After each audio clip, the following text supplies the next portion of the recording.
là xong nhân là AutoCad xong nhân là bao lâu 26 nó xong nhân là 26 có không muốn vùng nên mình này cũ sẽ giảm này nên mình này cũ sẽ mình sẽ đó AutoCad theo to mẹ đi lô bỏ lối xí F7 này cái thấu ra tại unit tâm mà mẹ limit enter DRP comma DRP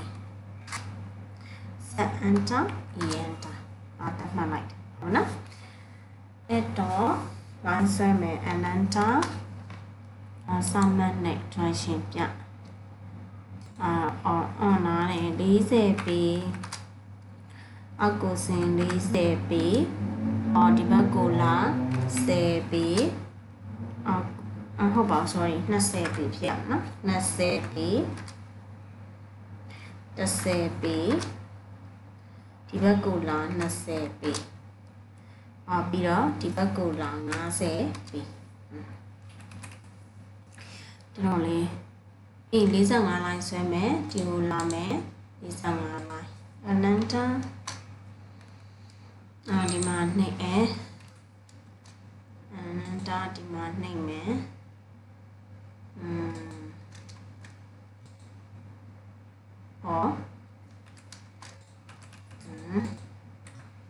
ananta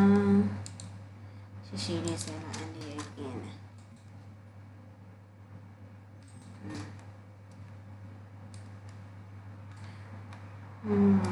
bây giờ tilo bây giờ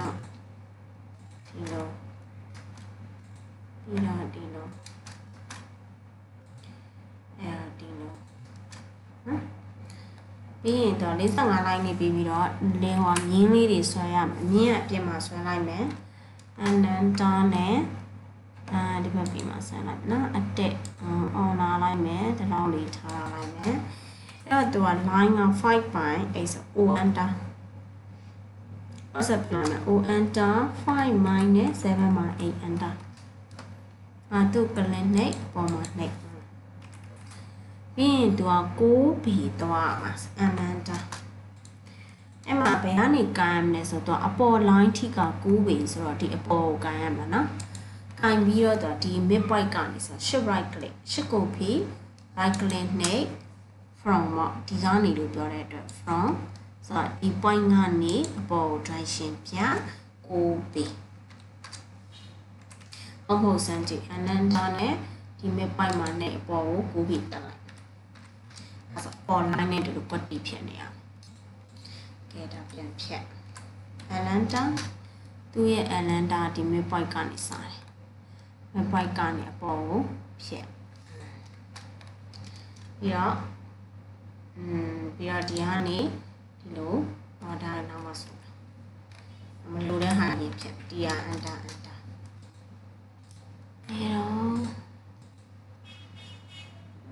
ဒါလည်းဖြတ်ဒါလည်းဖြတ်ဒါလည်းဖြတ်ဒါလည်းဖြတ်ဒါလည်းဖြတ်ဒါလည်းဖြတ်ဒါလေးထားလိုက်နော်ပြီးရင်သူလည်းနောက်တစ်ခု14ပြီ16ပြီလဲလို့ပဲဆွဲရအောင်နော်ဒါရနာpoint ကရှုပ်နေတယ်ဆိုတော့view display users icon alright and then so ပြီးတော့ဒီမှာဒီလိုလာမယ်ဒီလိုလေးဆွဲလာမယ်နော်အဲ့တော့တစ်ခုနဲ့တစ်ခုကဘယ်လောက်လဲဆိုတော့14ပြီ16ပြီဆိုတော့2ပြီကြီးกว่าနော် o enter 2ပြီ enter အဲ့ဒါဒီမှာနှိပ်မယ်ဒီမှာနှိပ်မယ် and then အစဆုံး16ပြီဆိုတော့ဒီကနေအပေါ်ကို16ပြီတက်လိုက်ပြီးရင်သူ copy ကူးလိုက်မယ် and ဒီ take အပေါ်ဒီမိုင်းကနေကိုင်ပြီးဒီမှာထားလိုက်မယ်နော်16ပြီနော်ဒါ dimension ကတိုင်းကြည့်လို့ရတယ် linear ဆိုတော့ခုနစိတ်ကမတန်းတော့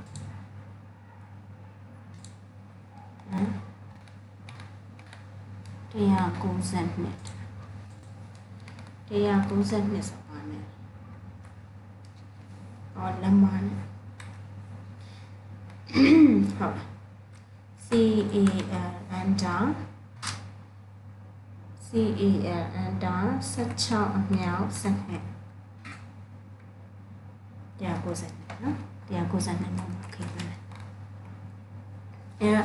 အမန်တာနဲ့ရွှေ့မယ်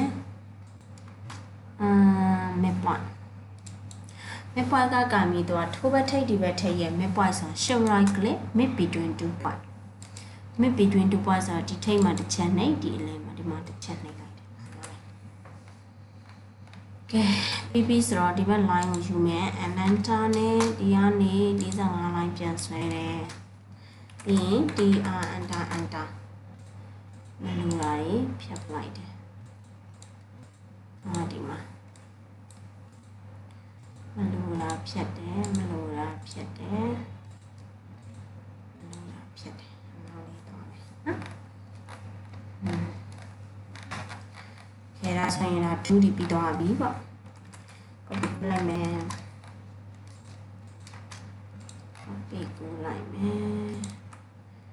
ခဲ minus v enter plus w enter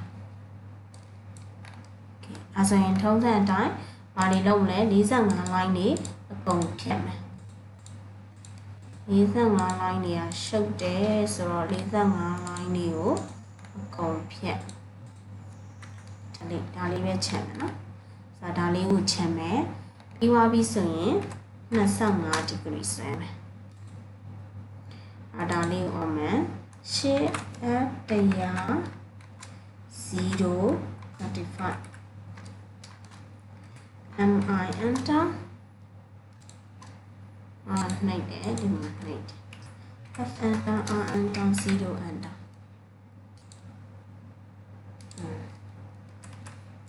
အမန်တာတောင်းမြင်မယ်ဒီမေပိုက်ကနေကိုင်းဒီမှာထားမြင်လိုက်သူ့လဲလို့ပဲလုပ်မယ်အမန်တာဒီမှာတစ်ချက်နှိပ်မယ် direction ပြမယ် shift f 100အဲ့ဝင်ရုံမို့လို့0 degree 25 mi enter f enter r enter 0 enter enter mid point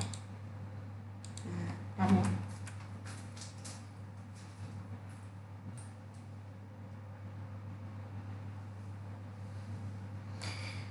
ဆိုရင်သူကပြီးသွားပြီเนาะဆိုတော့ပြီးသွားပြီဆိုလို့ရှိရင်ဒီအဆင့်မှာမပြီးသေးဘူးသူ 2D ပြန်ပြောင်းပေးရမယ်ဘာဖြစ်လို့ဆိုအချက်ကလေးလို့ချင်တော့ minus v enter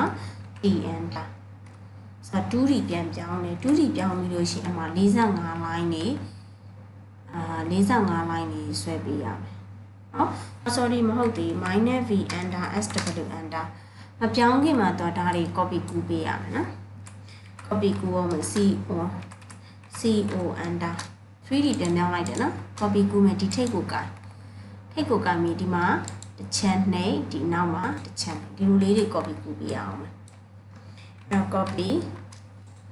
နှိပ်ဒီထိပ်ကိုနှိပ်ဒီမှာထားဒီနောက်မှာလည်းထားမယ်ဒီမှာထားမယ်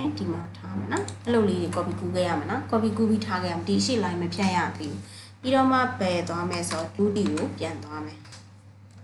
ဒီလိုလေးတွေပါလာမယ်နော်ဒီလိုလေးတွေပါလာပြီဆိုရင် तू က battery က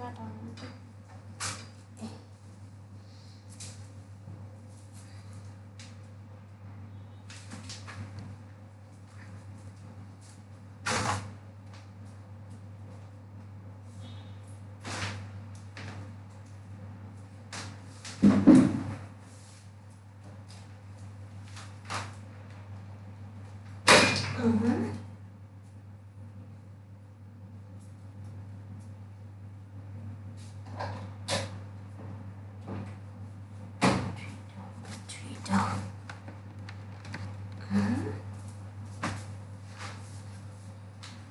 ကဲပြန်ဆောင်မယ်အဲ့တော့ဒီလိုလေးရလာပြီဆိုလို့ရှိရင်သူက45 line ပြန်ဆွဲပေးရအနန္တဒီကနေ45 line ကိုလာပြီးတော့ဒီမှာနှိပ်ပြီးတော့ ဒီလ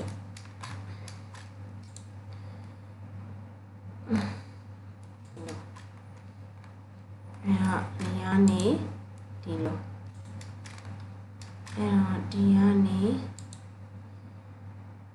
ဒီလိုဒါကတော့မဆွဲလဲရတယ် तू ကဒီ line ပဲဖြတ်မှာဆိုတော့ဒီလိုဒီကနေဒီလိုနော်ပြီးပြီဆိုလို့ရှိရင်တော့ tr under ဒါတွေအကုန်ဖြတ်ဒီဘက်ကလည်းဖြတ်ဒါလည်းဖြတ်ဒါလည်းဖြတ်နော်ပြီးတော့ဒီလိုလေးဖြတ်မယ်ဒီလိုလေးဖြတ်မယ်ဒီလိုလေးဖြတ်မယ်ဒီလိုဖြတ်မယ်ဒီလိုဖြတ်မယ်ပြီးတော့ဒါလည်းဖြတ်မယ်ဒါလည်းဖြတ်မယ်ဒါလည်းဖြတ်မယ်ဒါလည်းဖြတ်အဲ့ဒီဟာတွေဖြတ်ပြီးရဲ့အပြင်ကိုသူကဘာလုပ်ရမလဲဆိုတော့ဒီ45 line တွေကိုပါတစ်ခါလေးဖြတ်ခဲ့လိုက်ရတယ်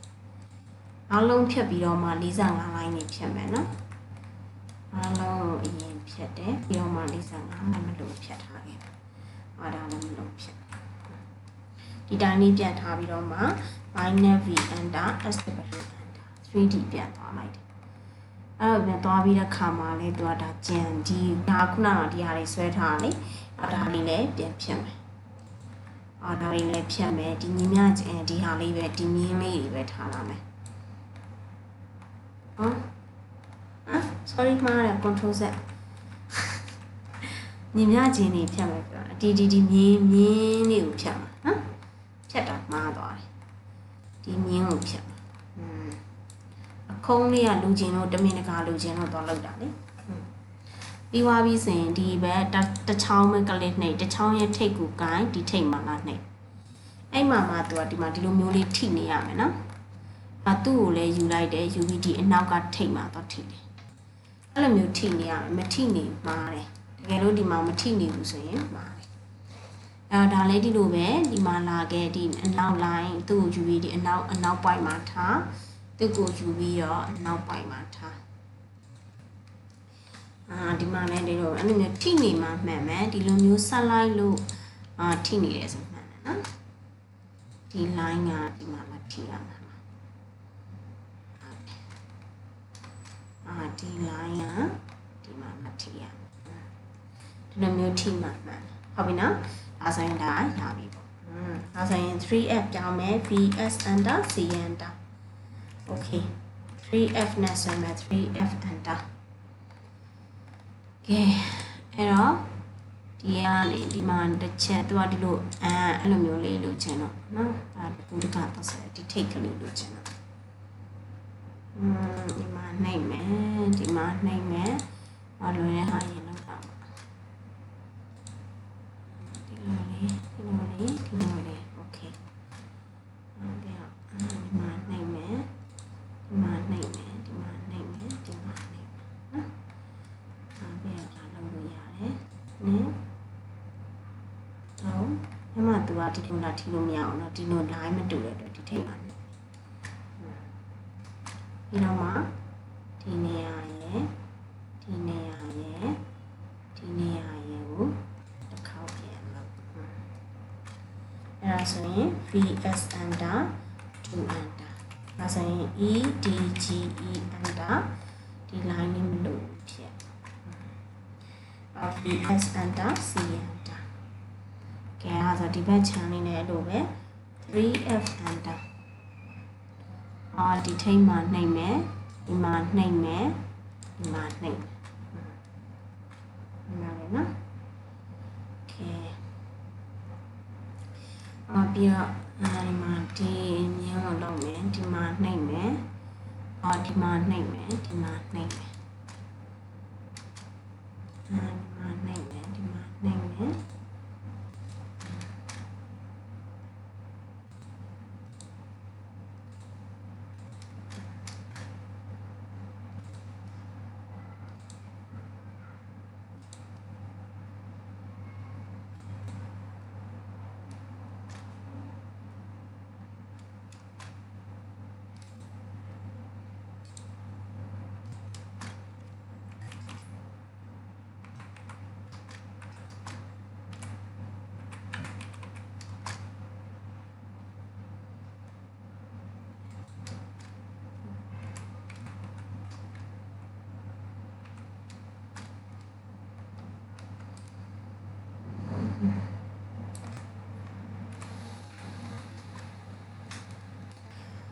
သူကကြတော့သူလည်းဒီလိုပဲเนาะဒီထိတ်ကလေးတွေကိုရင်တော့ဒီလိုမျိုးလေးရင်တော့လာ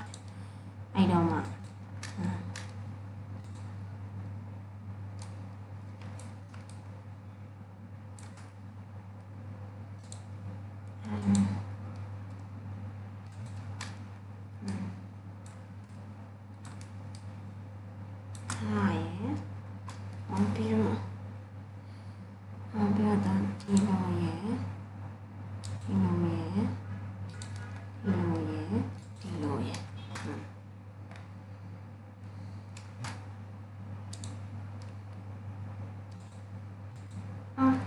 concept.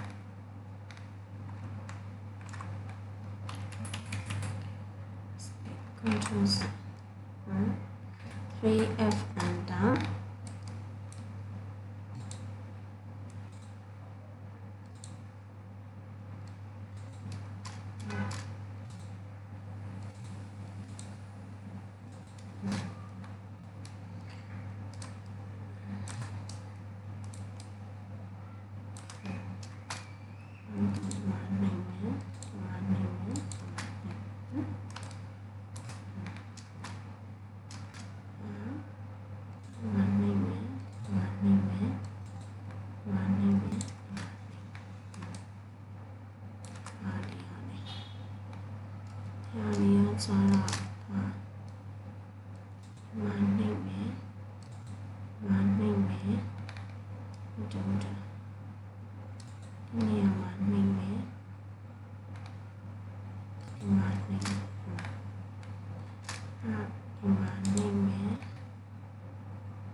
VS enter to enter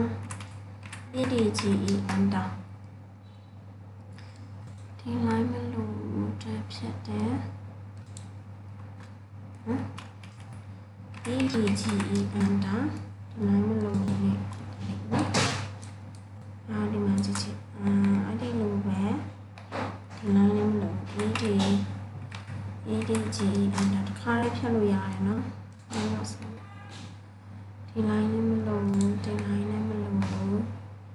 ဒီဘက် line မလို့ဒီ line ဖြတ်လိုက်ရတော့အတိတ်ကလေးစဖြတ်လိုက်ရဖြတ်လိုက်ရတယ် OBS enter C enter ဒါစတာလေးဟုတ်ပြီနော်ကဲပြီးတော့ပါပြီ